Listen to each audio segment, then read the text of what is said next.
كل اللي بنركز عليه هو الشهرة والأضواء والفلوس، من غير ما نلتفت للتضحيات والصعوبات اللي واجهها عشان خاطر يوصل للي هو فيه دلوقتي.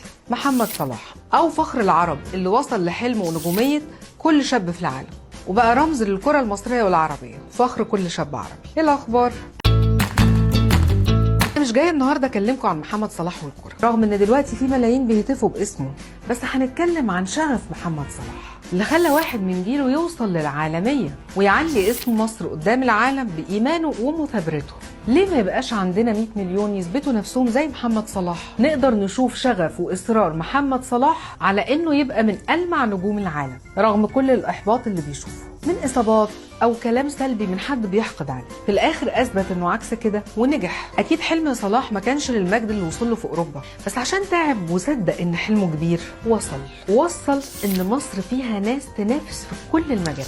ومش الانجازات والاجوان بس هي اللي خلت الناس تحبه ويقولوا عليه فخر العرب، بس عشان هو انسان متسامح بيعمل اعمال خيريه كتير. محمد صلاح هو قصه كفاح والهام لكل شباب مصر، ومش هبالغ لو قلت لكل شباب العالم.